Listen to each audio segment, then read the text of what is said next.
కీర్తనలు 102వ కీర్తన 17వ వచనం. ఆయన దిక్కులేని దరిద్రుల ప్రార్థన నిరాకరింపక వారి ప్రార్థన వైపు తిరిగి ఉన్నాడు.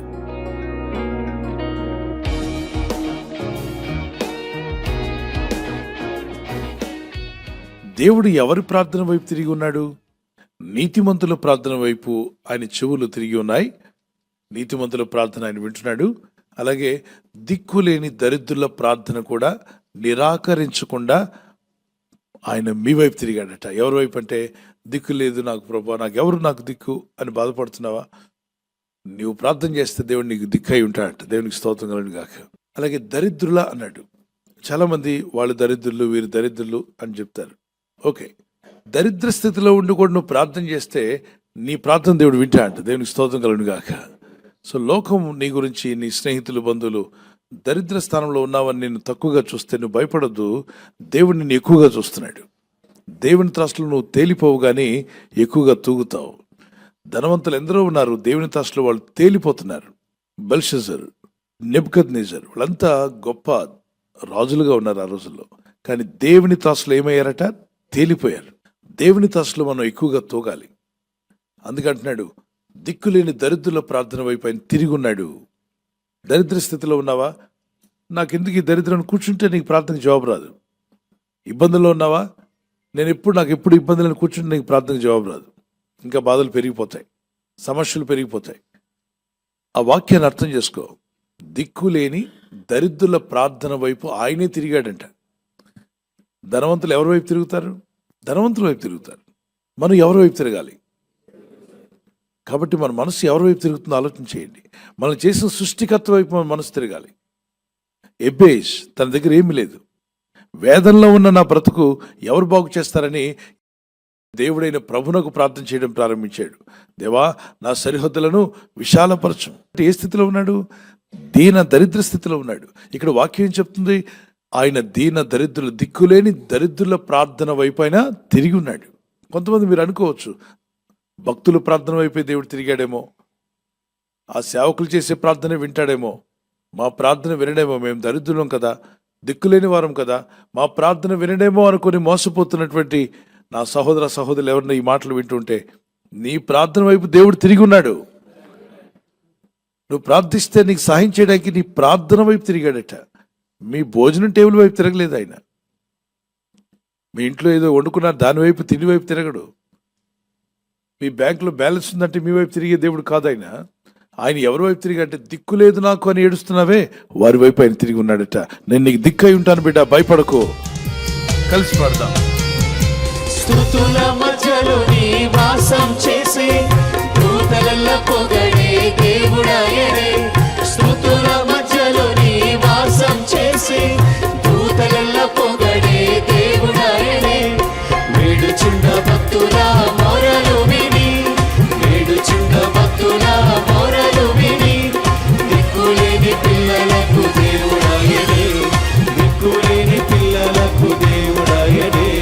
వేడుచున్న భక్తుల మొరలు విని, వేడుచున్న భక్తుల మొరలు విని, దిక్కులేని పిల్లలకు దేవుడాయనే, దిక్కులేని పిల్లలకు దేవుడాయనే. ఆయనే నా సంగీతము, బలమైన కోటయును, జీవాధిపతియు ఆయనే. జీవిత కాలమెల్ల స్తుతించెదను, జీవాధిపతియు ఆయనే. జీవిత కాలమెల్ల స్తుతించెదను ఆయనే. ఈ లోకంలో కొందరు నిన్ను బెదిరించవచ్చు, నీ దిక్కున్న దగ్గర చెప్పుకోపో అని వాళ్ళు ఉన్నారా? చాలా మంది ఉన్నారు. గర్విష్ఠులు, అహంకారులు, ఎదుటి వారిని భయపెడుతూ ఉంటారు. ఎస్తేరు గ్రంథంలో హామాను యొక్క భార్య ఏమంటదంటే, ఆయన భర్త బాధపడుతూ ఉంటాడు. ఏమిటి, నేను ఇన్ని పనులు చేశాను, మొద్దుకే అయినటువంటి వాడిని, యూదుని ఉరి తీయాలనుకున్నాను, కానీ అంతా రివర్స్ అయిపోతుంది. ఏంటి నా పరిస్థితి ఇలా అయిపోతుంది? నేను మంత్రిని కదా, రాజుగారు కూడా నాకు అడ్డం తిరుగుతున్నాడు ఏంటి?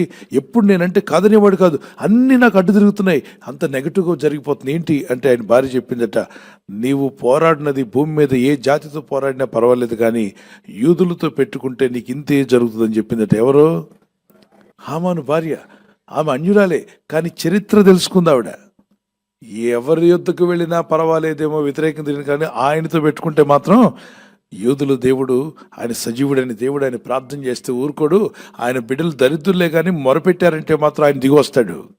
కాబట్టి ఆయన దగ్గర ఆయన విషయంలో జాగ్రత్తగా ఉండని చెప్పింది. అంతే జరిగిందిగా. హామాన్కి ఏమైపోయింది? ఉరిశిక్ష పడింది. అసలు దాని మీద ఎవరిని ఉరితీస్తా అన్నాడు? భక్తుడిని. మొర్దెకాయని ఉరితీస్తా అన్నాడు. మొర్దెకాయ చూడు ఉరికాయ నీకే నిన్నే తీస్తా అన్నాడు. లాస్ట్కి ఈయన్నే తీశారు. దిక్కుని దగ్గర చెప్పుకోపో అన్నాడు. మొర్దెకాయ నా దిక్కుని దగ్గర చెప్పుకుంటా అని చెప్పి 3 రోజులు ఉపవాస ప్రార్థన చేశాడు. ఎస్తేరు కూడా దేవా కనికరించమని 3 దినాలు. అంటే ఉపవాస ప్రార్థనలో జవాబులు వస్తాయా? మీరు ఉపవాసాలు ఉన్నప్పుడు మీరు చదవాల్సిన గ్రంథాల్లో ఎస్తేరు గ్రంథం కనీసం 4 సార్లు 7 సార్లు చదవండి. అక్కడ జరిగిన విషయాలు గమనించండి.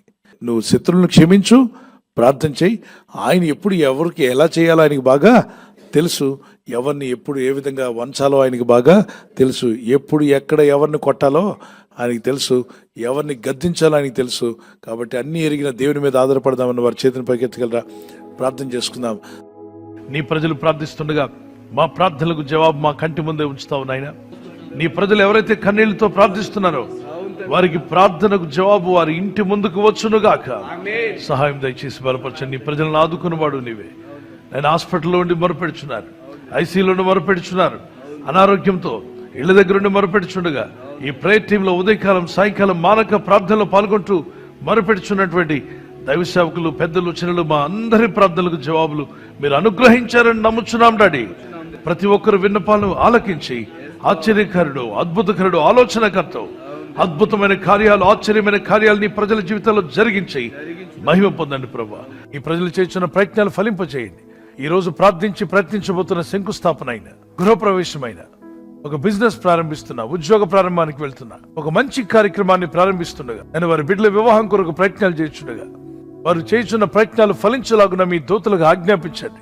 మీరు ఆజ్ఞాపిస్తే కార్యాలు జరుగుతానైనా ప్రభు. ఎవరైతే అనారోగ్యం, బలహీనత అనే అంధకారంలో వారి జీవితం ఉన్నదో అటువంటి వ్యాధి రోగాలను వెళ్ళగొట్టి నీ వెలుగును ఉదయింపచేసి నీ గాయపడిన హస్తంతో వారి క్రిటికల్ సిచ్యువేషన్ నుండి, వ్యాధి రోగముల నుండి, రోగ పడకల నుండి వారిని లేవనెత్తి స్వస్థపరిచి నీ సాక్షిగా వారిని వాడుకోనైనా.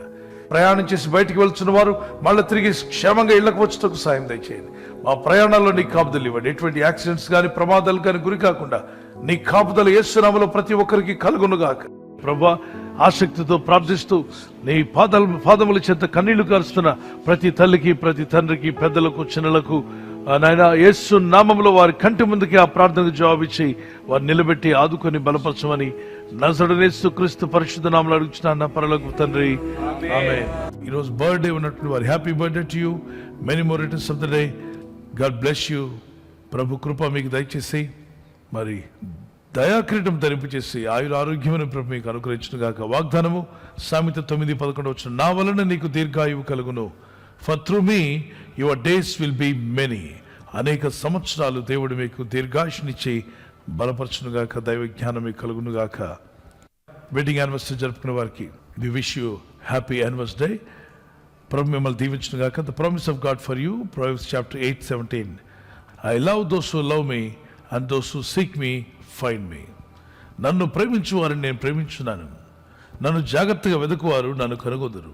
మీరు జాగ్రత్తగా వెతకండి. ఎక్కువనే వెతుకుతున్నారు ప్రభుని. ప్రభు మీరు కనుక్కుంటారు, ప్రభుని మీరు కనుక్కుంటారు. ప్రభు మిమ్మల్ని తనకు తాను మిమ్మల్ని ప్రత్యక్షపరుచుకుంటాడు. ఆయన ప్రేమ అనురాగాలు మీ ఇంట్లో ఉండాలి. Love and affection between husband and wife. Let the peace of Christ rule over your house. Let the Lord Jesus Christ be Lord over your family life, your personal life, your financial. మీ ఆర్థిక విషయాల్లో, మీ కుటుంబ జీవితంలో, మీ దాంపత్య జీవితంలో కూడా ప్రభువే, యేసే మీకు ప్రభు అయి ఉండి మిమ్మల్ని దీవించి నడిపించును గాక. ఎన్నో యానివర్సరీలు చేసుకునే కృప ప్రభు అయిన యేసు మీకు అనుగ్రహించును గాక. ఆమేన్. God bless you. ఈ ఛానల్ను మీరు సబ్స్క్రైబ్ చేసుకోవడం వలన 2 పనులు జరుగుతున్నాయి. ఒకటి, సువార్త జరుగుతున్నది, ఆత్మలు రక్షించబడుతున్నాయి. రెండవది, పేదలకు, అనాథలకు ఈ ఛానల్ ద్వారా సహకారం అందించడం జరుగుతుంది. మనం సబ్స్క్రైబ్ చేసుకోవడం వలన అందరికీ సహాయం చేసిన వారమవుతున్నాం. ఖచ్చితంగా ఈ యూట్యూబ్ ఛానల్ ను సబ్స్క్రైబ్ చేసుకొని బెల్ బటన్ ను క్లిక్ చేయండి. మీకు వెంటనే మెసేజెస్ పంపబడతాయి.